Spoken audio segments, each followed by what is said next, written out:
Life starting నుంచి కూడా ఎప్పుడు ఇజ్జత్ లేని కాడ నేను ఉండలేదు.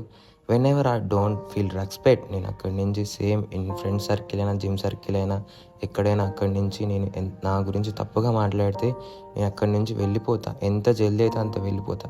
ఎప్పుడైనా సరే నీకు మిమ్మల్ని కేర్ చేసేవాడైనా, మిమ్మల్ని అట్లీస్ట్ హార్ట్ఫుల్గా ఇష్టపడే వాళ్ళకి రెస్పెక్ట్ ఇవ్వండి. వాళ్ళకి మాత్రమే ప్రేమించండి, వాళ్ళకి మాత్రమే రెస్పెక్ట్ ఇవ్వండి, ఇజ్జత్ ఇవ్వండి. ఎప్పుడైనా నీ గురించి తప్పుగా మాట్లాడుతూ ఎవరైతే నీ గురించి బ్యాక్ బిచ్చింగ్ చేస్తున్నారో, మళ్ళీ మన ముందుకు వచ్చి హాయ్ బ్రో, హాయ్ మామ అంటాడో, వాళ్ళని ఎంత దూరం పెడితే అంత మంచిది. నేను చెప్తున్నా, వాళ్ళ కాడ పోయి సార్ట్అవుట్ చేసుకొని ఇది అది అంటాం మనకు అవసరం లేదు. మన సైలెన్స్ తోటి వాళ్ళకి ఆన్సర్ చెప్పాలి. ఎప్పుడైనా కానీ మనం ఇష్టపడే వాళ్ళనే ఇష్టపడాలి. ఎప్పుడైతే మనకి ఇజ్జత్ ఇచ్చే వాళ్ళకి కూడా మనం ఇజ్జత్ ఇవ్వాలి.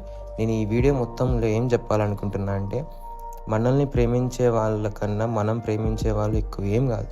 ఎవరైతే మనల్ని ప్రేమిస్తారో మనం కూడా వాళ్ళకే ఇజ్జత్ ఇవ్వాలి.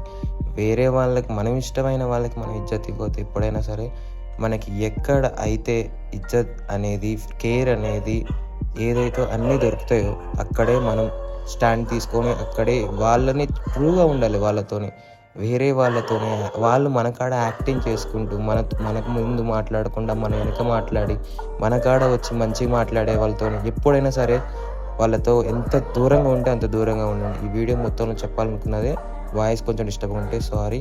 వీడియో నచ్చితే లైక్ చేయండి, షేర్ చేయండి. Bye bye.